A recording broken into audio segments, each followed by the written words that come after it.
and today I'm going to be talking about my top 10 Disney guardian angels.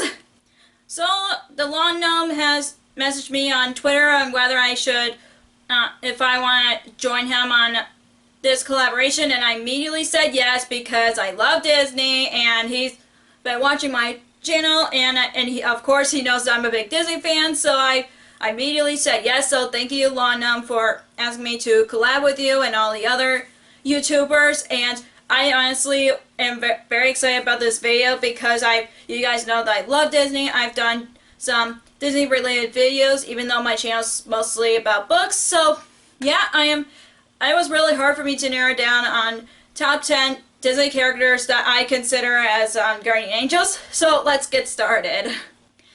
Coming up number 10 is Rafiki from The Lion King. I think Rafiki has been a guardian angel of Simba since he was a baby, and plus he's a very wise monkey. Like, he actually knows more than Simba, like telling him about his father and saying that his father lives in him even though he passed on. And I honestly, and plus Rafiki's really funny, and I just think he's a guardian angel as kind of character just because he's watched Simba all of his life, even though, like, when they thought Simba was dead, he found out that he was alive and the rightful king was alive. So yeah. Coming at number 9 is the 7 dwarfs from Snow White and the 7 dwarfs. Doc, Grumpy, Happy, Sleepy, Sneezy, Dopey, Bashful. I almost forgot the 7th dwarf there. I think they're guardian angels because they care so much about Snow White and they're willing to protect her from the evil queen, and of course they cared about Snow White since they met her, and they want to make sure that she's safe, and I think that's what guardian angels do, and that's why I consider them as guardian angels.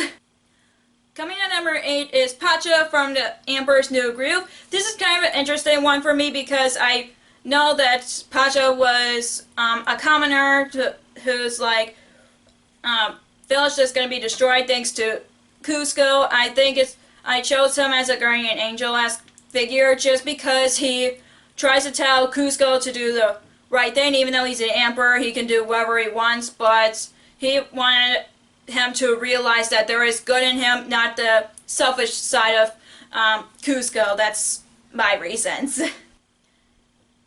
Coming at number 7 is Phil from Hercules. If you guys don't know Phil, he is a satyr who's half man and half goat, obviously, and I consider him as an guardian angel just because, like, not only he helps Hercules to reach his goal by going the distance and trained him for, like, reaching up to become a true hero, and even though they have ups and downs, Phil was still there for Hercules no matter what the circumstances is.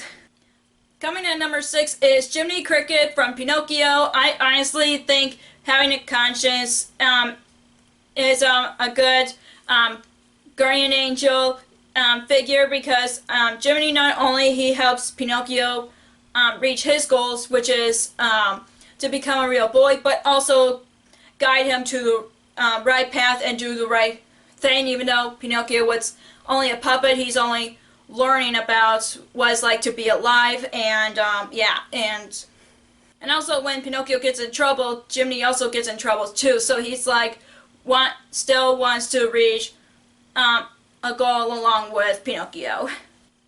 Coming at number 5 is the Genie from Aladdin. I think he is a guardian angel just because he's not only trying to be a good friend to Aladdin, but he also he also guides Aladdin to do the right thing by telling Jasmine the truth that he's not a prince, he's a commoner disguising as a prince, even though Aladdin feels so insecure about himself, especially when he's coming from the streets and he thinks that he won't reach a goal that he wanted all of his life, and Genie always gives him a lot of positive things to say to him and giving him advices that would work for him even though Aladdin refused to, and of course the Genie is a good friend to Laverne, and that's guardian angel characteristics to me. Coming at number 4 is Victor and Laverne. I did not feature Hugo just because he always tries to make Quasimodo do the wrong thing and not go the right path, but Victor and Laverne are like much smarter than Hugo.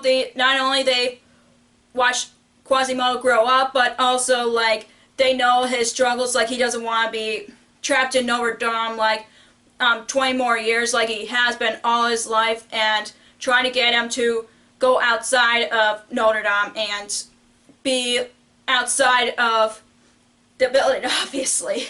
And also they try to make Quasimodo do the right thing, not only for himself, but for helping others as well.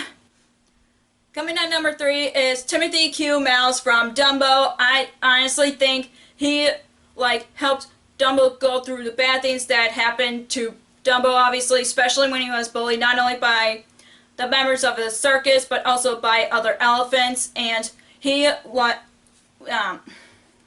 Timothy always, I consider him as a guardian angel just because he's, there for him even though he's going through a bad part of his life, and telling him that Dumbo is not ugly, he is beautiful just the way he is, and it wouldn't matter what he looks like on the outside. And I think that's what makes him a guardian angel to me, and especially when he's trying to get him to find ways to show people that Dumbo is not an ugly elephant just because of his ears, but he is beautiful on the inside as well. Coming at number 2 is one of my favorites, is Grandmother Willow from Pocahontas. I always loved Grandmother Willow ever since I've watched Pocahontas, and whenever I rewatch the movie, and I just know how wise she is, and not only she's a good grandmother to Pocahontas, but she also tells her that even though she has trouble making decisions, some of them are either right or some of them are bad decisions, and that's kind of what makes her a guardian angel to my opinion, just because we always make a lot of decisions in our lives, whether it's good or bad, and also even though you're afraid of the consequences that goes along with it, there's always at least a good outcome if you don't make the right decision. I don't know what I'm trying to say here. I just love Grandmother Willow so much, just because she is a wise old woman who's watching Pocahontas grow as a character, and she helps her try to point her to the right path like a guardian angel would do. Coming at number 1, and can you guess on which character is number 1 to me? Can you guess? Can you guess? Lumiere Cosworth and Mrs. Potts from Beauty and the Beast. Of course, you probably could tell from me wearing this Beauty and the Beast shirt. I consider them as guardian angels to the Beast just because, not only seeing him grow up, but they also see him go through the bad parts of his life, like when he turns into a beast and he needed to find a way to break the spell, and they put him not only to the right path, but also show him what he can do to break the spell and show Belle that there is good in him and not the bad side of him like he was in the past. So that's all for my top 10 favorite Disney guardian angels, and I know some of them are psychics, but some of them have considered as guardian angel-esque kind of characteristics to me, and I want to thank the Lawn Gnome again for letting me collab with him and all the other YouTubers. I'm just really excited. Been really excited about this video for quite a while, and if you enjoyed this video, give us a thumbs up and comment down below what are your top 10 Disney characters that you consider as guardian angels, because I am curious. And if you want to follow me on social media, I have Facebook under Last Reader, I have Twitter and Instagram on LastReader19. I also have Goodreads, which I'll link down below. Don't forget to hit subscribe if you don't want to miss any bookish content from me. Thank you so much for watching. I'll see you in my next video. Bye!